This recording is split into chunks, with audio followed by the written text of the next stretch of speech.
kali ini kita akan meneruskan merangkum spoiler Wudong Qiankun atau Martial Universe Season 5 episode 25 versi manhwanya ya guys.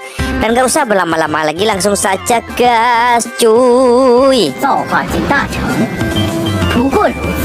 Di episode sebelumnya, Lindong telah menggegerkan istana kuno karena Lindong dengan mudahnya menghajar para gerombolan kekaisaran jurang iblis yang berkumpul. Lindong pun menolak ajakan kerjasama dari kekaisaran purba dan juga kekaisaran lembah kematian. Hal itu membuat kedua pimpinan itu jadi kecewa dan berkata, "Sangat disayangkan, kami tidak bisa membawanya ke pihak kami. Lindong tampaknya tidak ramah terhadap kami." Lindong pun kini lalu pamit, dan sebelum meninggalkan tempat itu, Lindong pun menoleh sambil berkata, "Biar kutanya sekali lagi, apakah sekarang aku memenuhi syarat untuk memegang kunci rahasia kuno ini?" Semua orang di situ pun hanya terdiam saja karena memang mereka tak berani lagi macam-macam sama Lindong. Berita insiden di aula utama menyebar seperti api dalam waktu setengah hari, dan nama Lindong dipastikan akan melambung tinggi di wilayah ini. Scene lalu beralih saat ini Lindong sudah di ruangannya dan ia merasa sangat capek. Ia pun di situ berkata, "Ayo, sepertinya menggunakan penyatuan energi semacam itu menghabiskan banyak sekali energiku. Jika aku mencapai tahap nirwana, mengalahkan Sikun akan lebih mudah." Xiode pun balas berkata, "Sikun memang lawan yang tangguh. Bahkan Xiaoyan hanya bisa seri dengannya. Belum lagi bahwa dia sudah memenuhi syarat untuk berjuang untuk mencapai 2 yuan nirwana. Jika dia berhasil melakukannya, bahkan Xiaoyan tidak bisa menandingi kekuatannya." Lindong pun dengan penuh tekad lalu berkata, "Jika aku berhasil mencapai tahap 1 yuan nirwana, aku akan mampu melawannya." Scene beralih di sebuah menara di suatu tempat di kota kuno. Terlihat seorang berambut panjang yang berdiri di situ berkata, "Sungguh menarik. Siapa yang mengira bahwa seseorang dari kekaisaran tingkat rendah akan dapat mempermalukan kekaisaran jurang iblis seperti ini? Si Lindong itu benar-benar hebat." Seseorang di situ lalu balas berkata, "Kita tidak boleh tertinggal untuk harta karun kuno kali ini. Banyak orang telah mengincarnya. Orang-orang dari kekaisaran jurang iblis, haruskah kita menundukkan mereka?" Pria rambut panjang pun gini berkata, "Hanya para pemimpin kekaisaran itu yang mampu melakukan apa saja. Yang lain hanya sekelompok orang yang omong kosong." Lalu kini datanglah seorang wanita berpakaian hijau dan berkata, "Hei Xiubei, sudah lama tak bertemu ya. Kau menjadi lebih sombong." Xiubei pun tampak terkejut dan menjawab, "Aku tidak menyangka kau berada di sini. Apa kau kesini untuk kunci rahasia kuno juga?" Dan ternyata itu adalah Mo Hongling, dan ia pun lanjut berkata, "Tenanglah, hanya aku yang datang. Harta karun lainnya telah menarik perhatian mereka. Mereka semua terlalu sibuk untuk datang kemari. Selain itu, harta karun adalah prioritas keduaku karena target utamaku adalah Lindong." Xiubo pun berkata, "Lindong ya? Betapa sialnya dia memiliki seseorang sepertimu sebagai musuhnya." Hongling pun balas berkata, "Aku dengar beberapa orang telah tiba dari wilayah barat daya. Aku yakin mereka kemari untuk harta karun kuno juga. Mereka akan merepotkan. Rumor mengatakan bahwa mereka semua pada tingkat nirwana." Pandangan Xiaobe pun langsung serius dan berkata, "Menarik sekali. Tapi ini adalah wilayah barat laut. Terlepas dari seberapa kuat mereka, mereka harus menjaga perilaku mereka di sini." Di hari ke-6 Lindong di istana kuno, terlihat Lindong memasuki sebuah gerbang, dan ternyata ia sedang melihat Xiaoyan yang berlatih dengan sangat keras. Lindong pun berkata, "Kau benar-benar maniak berlatih ya Xiaoyan. Kalau begitu ayo berangkat."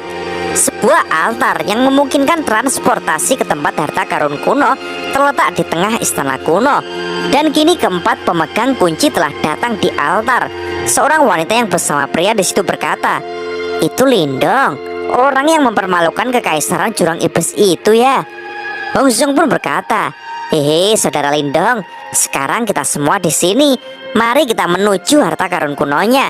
Semua orang pasti bersemangat untuk masuk ke dalam." Sementara Sikun yang masih dendam dengan Lindong pun berkata, "Bocah, aku tidak akan membiarkanmu meninggalkan dimensi harta karun kuno hidup-hidup." Lindong pun dengan tenang balas berkata, Hei, memang itulah yang seharusnya kau katakan. Hongzhou langsung menengahi. Sudah, ayo kita mulai. Gelombang cahaya tersebar sebelum menutupi seluruh altar. Aliran cahaya kuno di altar bergerombol dan membumbung ke langit.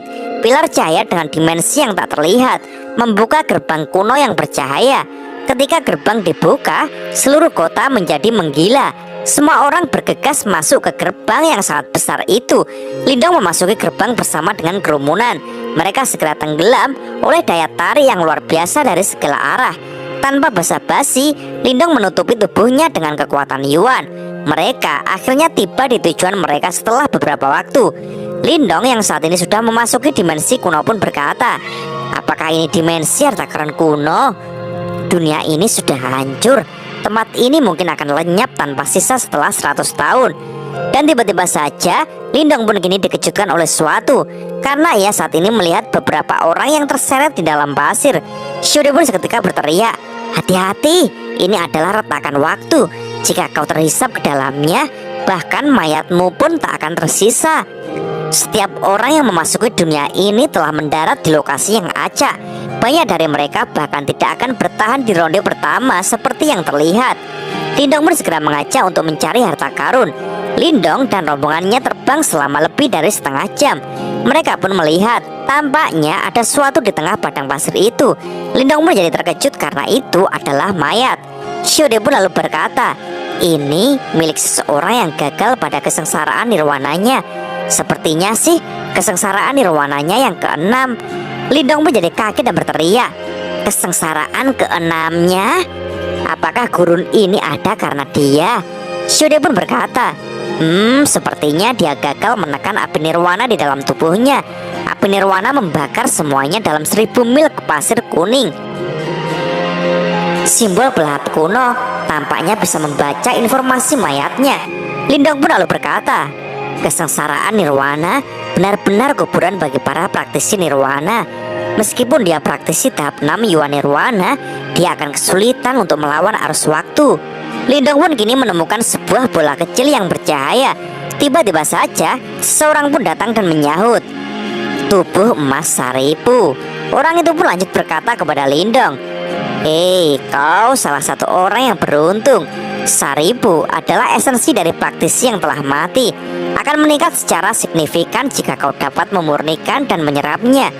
Kau mengambil barang berharga seperti itu tepat di depanku.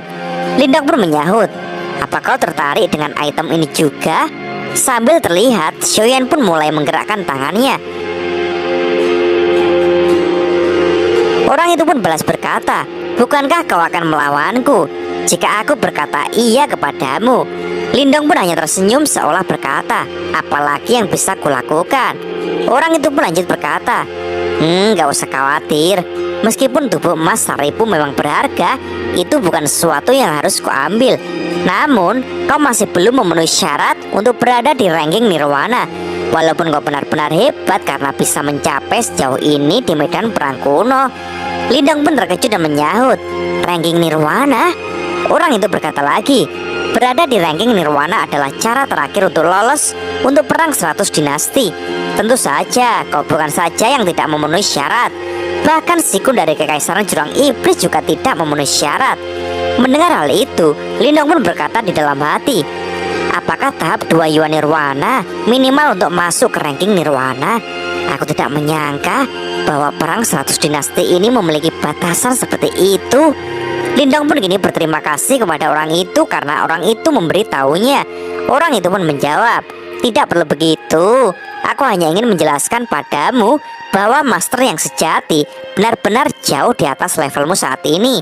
Lindong pun dengan santainya menyahut, hei, jika aku takut, aku akan menjalani seluruh hidupku sebagai orang biasa saja. Orang itu pun lanjut berkata, itu terserahmu. Aku telah mendengar banyak perkataan yang sama, tapi pada akhirnya mereka menjadi orang yang biasa saja. Aku Yansen, sampai jumpa lain kali. Jika ada harta yang benar-benar kuinginkan, aku tidak akan melepaskanmu dengan mudah seperti ini. Orang itu pun lalu pergi meninggalkan Lindong. Lindong pun gini berkata, orang ini sepertinya aku harus cepat untuk naik ke tahap nirwana secepat mungkin. Sungguh menyebalkan jika dipandang rendah seperti ini. Ayo kita pergi, aku harus mempersiapkan untuk menerobos. Shode pun langsung menyahut, apa kau sudah tahu di mana pil nirwana yang banyak berada? Mereka yang kini sudah terbang pun di situ. Lindong berkata, ya, mayat itu memberiku beberapa informasi rahasia. Harusnya sih ada banyak pil nirwana di depan. Lindong pun akhirnya merasakan tempat yang ia cari dan ia pun mendarat dan berkata, seharusnya di sini. Ini tempat yang diberitahu kepadaku, yaitu Sungai Pil. Shode yang melihat tempat itu pun langsung berkata, membentuk sungai dengan pil nirwana, sungguh kekayaan yang hebat. Sedangkan Lindong pun berkata, bahkan jika aku mengisi diriku dengan pil nirwana ini, aku bahkan tidak akan mampu menyerap 1/10.000 dari sungainya. Lindong pun tak sabar dan segera mengajak mereka untuk segera mendekat. Tapi tiba-tiba saja muncul seseorang yang langsung menyerang. Lindong pun segera bersiap untuk menahannya. Shode pun seketika berteriak, ini adalah jiwa pil mati. Lindong pun jadi terkejut. Jiwa pil mati? Shode pun lanjut berkata, ketika mayat yang dimasukkan ke sungai pil nirwana di mana mereka direndam, terbentuklah makhluk seperti ini yang tidak memiliki kecerdasan apapun. Aku tidak tahu berapa banyak jiwa pil mati yang ada di sungai ini. Akan sulit bagimu untuk menyerap ki nirwana di sini. Belum lagi ki nirwana di sini terlalu padat. Kau akan merasa sangat kesulitan untuk menyerapnya, bahkan dengan bantuan simbol pelahap kuno. Lindong pun lalu mengatakan, ada tempat pelatihan jauh di atas sungai yang ditinggalkan oleh beberapa sekte kuno. Formasi di sana mampu mengencerkan ki nirwana dan juga melindungi terhadap gangguan para jiwa pil mati. Shode pun menyahut, sepertinya kau telah mendapatkan cukup banyak informasi ya dari mayat itu. Lindong pun kini telah sampai di tempat itu dan ia berkata, kita sampai. Setelah kita aktifkan formasi tersembunyi di platform, perisai yang kuat akan terbentuk. Tempat ini dibangun untuk berlatih para murid sekte kuno. Shode pun menyahut, sepertinya kita harus menyingkirkan beberapa masalah terlebih dahulu. Karena tiba-tiba saja kini muncul sekelompok orang yang langsung berteriak, hei, tempat ini baru saja diduduki oleh Kekaisaran Elang Langit. Aku memberi kalian berdua waktu 10 detik untuk pergi. Puluhan orang berada di salah satu sisi platform latihan kuno. Tatapan sombong mereka mengarah ke Lindong. Pemimpin Kekaisaran Elang Langit yang bernama Wang Li pun di situ lanjut berkata, alah, aku kira siapa? Ternyata Lindong yang digosipkan itu ya. Aku menghargaimu karena kau bisa menemukan tempat ini. Tapi mulai sekarang Kekaisaran Elang Langit akan mengambil alih tempat ini. Silakan pergi ke tempat lain. Lindong pun menyahut, apa kalian tidak tahu tentang siapa cepat dia dapat, ha? Wang Li pun berkata lagi, satu-satunya hal yang aku akui adalah kekuatan dan kemampuan yang kuat. Bocah, aku memberimu kesempatan karena kau telah melalui perjalanan yang sulit sejauh ini. Aku tak punya pilihan selain memberimu pelajaran jika kau tak mau mundur. Wang Lei pun di dalam hati berkata, aku pernah mendengar cerita tentang Lindong, tapi tidak ada yang perlu ditakutkan. Kekuatanku melebihi kekuatan tahap 1 Yuan Nirwana. Meskipun aku mungkin masih kalah jauh dari level Sikun, ada lebih banyak praktisi Nirwana di Kekaisaran Elang Langit dibandingkan Kekaisaran Jurang Iblis. 8 dari 10 orang yang berdiri di belakangku merupakan praktisi Nirwana yang mampu menjadi kekuatan tempur utama. Jadi, apa yang bisa Lindong lakukan? Wang Lei pun lanjut berkata kepada Lindong, hei bocah, sudah selesai mikirnya? Tapi bukannya takut, Lindong pun dengan kerengnya menunjuk Wang Lei dan berkata, kau dan anjing-anjingmu akan kalah. Jelas hal itu sangat mengagetkan Wang Lei. Bocah ini berani sekali, ucapnya dalam hati. Ia pun jelas menjadi sangat marah dan berkata, sombong sekali, sepertinya aku harus menjelaskan posisimu. Tangkap bocah itu, aku akan mencabut tulang-tulangnya. Seketika seluruh gerombolan Elang Langit pun melesat untuk menyerang Lindong. Lindong pun segera mengeluarkan jurus andalannya, yaitu Dunia Pelahap. Aura gelap yang ditembakkan Lindong pun dengan cepat mulai menyelimuti mereka. Jelas hal itu membuat mereka semua jadi panik dan berkata, kok tiba-tiba gelap banget? Sial, skill menyeramkan macam apa ini? Lindong pun lalu berkata, Shode, bisakah kau mencari formasi tersembunyi platform latihan ini dan mengaktifkannya? Shode pun segera menyahut, baiklah Lindong. Lindong pun lanjut berkata, Shoyen, ayo maju, pukul mereka sampai mati. Xiaoyan pun dengan cepat meluncur dengan tongkatnya. Lindong pun juga mengeluarkan teman andalannya lagi, yaitu boneka roh darah. Boneka roh darah harusnya bisa mengurus sisanya, ucapnya dalam hati. Sementara di dalam dunia pelabun, gerombolan Wang Li pun berteriak-teriak. Sialan, kekuatan Yuanku semakin tersedot. Apa yang harus kita lakukan? Kita tidak bisa melawan sama sekali. Wang Li pun berkata, hei, tenanglah dan bekerja samalah. Aku tidak peduli apa ini, hancurkan saja. Dan mawut dahuak. Wang Li pun kini dipukul oleh Xiaoyan. Dan dahuak. Boneka roh darah pun juga tak tinggal diam untuk memukuli gerombolan itu. Wang Li pun hanya bisa berteriak, Lindong, dasar tikus penakut, tunjukkan dirimu jika kau punya keberanian. Seketika Lindong pun menjawab, hei, apa yang bisa kau lakukan bahkan jika aku mengungkapkan diriku, Dan dahuak. Xiaoyan pun lanjut menonjok Wang Li dengan sangat keras dan langsung membuatnya terlempar. Dan dahuak. Xiaoyan pun lanjut memukuli gerombolan itu dengan tongkatnya. Gerombolan itu pun jadi ketakutan dan Wang Li pun berteriak, mundur. Lindong yang melihat Wang Li dan rombongannya lari terbirit-birit berkata, hei, kau benar-benar sombong. Meskipun kau hanyalah idiot yang lemah, kalian memang benar-benar bodoh. Jelas perkataan itu membuat Wang Li jadi sangat marah dan langsung berkata, sialan, atur formasi. Aku harus membunuh cecungu ini hari ini di sini juga. Para anak buahnya pun dengan kompak menjawab, baik. Tapi tiba-tiba saja tempat itu pun bergetar. Lalu kini muncul bola cahaya yang sangat terang yang meliputi tempat latihan kuno di mana Lindong berada. Bola itu berwarna kemerah-merahan dan meledak-ledak. Anak buah Wang Li pun segera berkata, bos, mereka telah mengaktifkan platform latihan kuno tersembunyi. Wang Li pun segera menembaki platform itu, tapi serangan Wang Li tak memberikan efek sama sekali. Sialan, formasi pertahanannya terlalu kuat. Tidak mungkin kami bisa menerobosnya, ucapnya. Ia pun lanjut berkata, jaga tempat ini. Cepat atau lambat mereka akan meninggalkan formasinya. Kirimkan pesan pada sekutu kita dan kekaisaran jurang iblis juga.